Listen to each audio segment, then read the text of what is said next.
Okay, we've got England men's captain Jos Buttler. We're going to start with David Charlesworth on this side. Go ahead, David. Hi, Jos. Bit of a frustrating night there. Can I just ask what you were saying to the umpires during the inspection? Were you happy to get on there? No, they had some big concerns, and I think rightly so. The outfield is very wet. There's some areas, inside the 30-yard circle which are not fit to play. So as much as we all want to play cricket and stuff, it has to be safe, and it certainly wasn't that. I suppose you had some concerns about your bowlers, Chris, Mark, and the rest, I suppose, of the fast bowlers as well. Yeah, I think every bowler who would have bowled if you played, you'd have had concerns over that. It would have been, that's player safety is really important, and it wasn't fit to play, whether it's our bowlers or Australia's bowlers. I think the right call, unfortunately, was made. Would you have taken a point before today? No, we came here wanting to win the game. Thanks. Okay, we'll go Dean Wilson at the front here, please.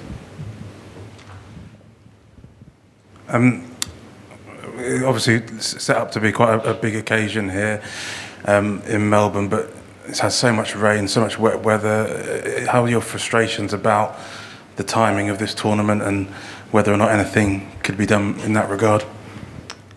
I don't really have any frustration. I don't know no weather expert in Australia in this time of the year, but look, we all want to play full games of cricket. Of course we do. Naturally, we play a sport which is in the open air and is, the elements are a huge part of our game. They affect the surfaces we play on. They affect the conditions. They're an intriguing bit of what makes our sport really unique.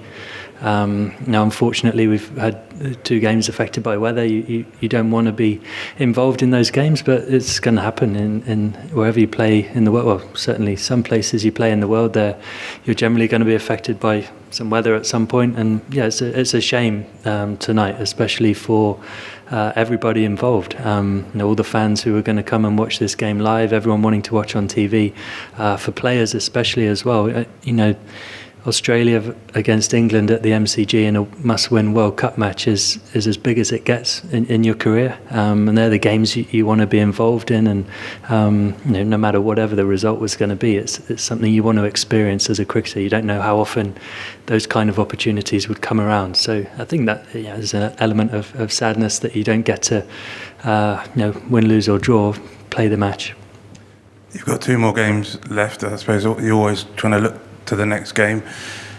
Do you feel as though destiny is still in your own hands, that you get 2 wins and then you still got, because you're the last team to play, that you've still got a chance to kind of work out what you need to do?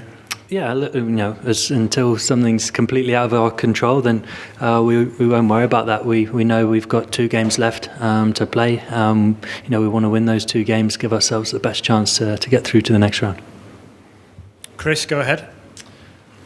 Jos, it looked like when you were having a chat with the umpires about second inspection, both you and Aaron weren't keen to play and had concerns about player safety. Were you ever under any pressure to get the game on, or were the umpires in agreement with you guys? No, I don't think there's any pressure from anywhere. I think common sense prevailed. It as disappointing as it is, as I just mentioned, for everybody involved, the conditions weren't fit to play. And that next game on Tuesday against New Zealand, it's the virtual World Cup final, I guess, isn't it, for you guys? New Zealand World Cup final. What can go wrong? Do well to live up to that one, wouldn't it? But for us, we knew having lost the game against Ireland, we had 3.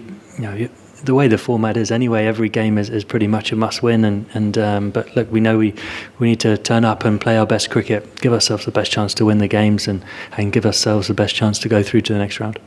Just how big an advantage is the fact that your final game is the last game of the group? So actually, you may be in a situation where you know exactly what you need to do to get through on net run rate. Yeah, we have to. It could be a small advantage, but to make use of that, of course, we need to win the game against New Zealand. So we'll travel up to Brisbane. Everyone's rested and ready to go. There's a lot of frustration as well from the last game. People want to right that performance. So we'll train well and look forward to a tough challenge against New Zealand. Okay, any more questions? Simon, do you want to go ahead? Simon at the front here. Last one from Simon. After the Ireland game, you said it was a big positive that there was another game in 48 hours, allows you to turn that momentum around.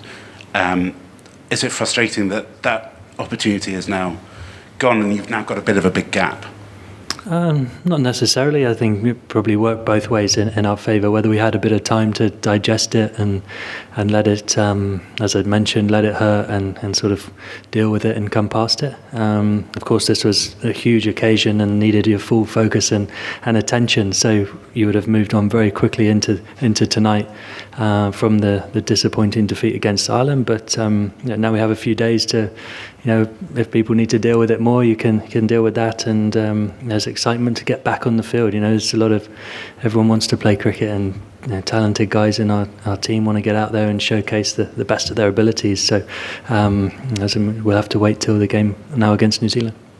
I guess when the rain stopped and they were working on the pitch and the possibility was still there of some play, was the idea of a 5 overs a side kind of shootout, was that a nightmare scenario, the idea that one of these two great sides would essentially be knocked out of the tournament by that kind of lottery, and were you ever seriously concerned that was going to happen?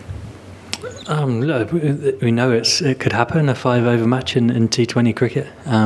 Is it ideal? Absolutely not. You want to play, as I mentioned before, you want to play full games of cricket, not affected by the weather, but that's part and parcel of what happens in our game. As I mentioned before, it's what makes it unique, what makes it great. Adds drama, and as well, if we ended up playing a 5 over game, we'd have had to try and adapt, make decisions, pick a team based on a 5 over match and try and win that. Last one, Simon Wilde. Jos, we've had 3 games in a row washed out here at Melbourne. Is there a point where, and Afghanistan have had 2 games washed out, is there a point at which the integrity of the tournament is affected? Do the players discuss this amongst themselves, saying, we could go through to the semis or be knocked out, really through no fault of our own or through no benefit of our own? Yeah, it's tough, isn't it? Like you mentioned, Afghanistan now have had two games washed out in a tournament where you potentially only play 5 matches. So I think that it's naturally frustrating for all of us if that happens. Is there something you could look at to whether you have to elongate the tournament too much? I don't know. Obviously there's the period before this next round of games which we're into now as well, which is part of the tournament, which makes it long. I think I'm not sure exactly, to be honest, what the perfect sort of format is.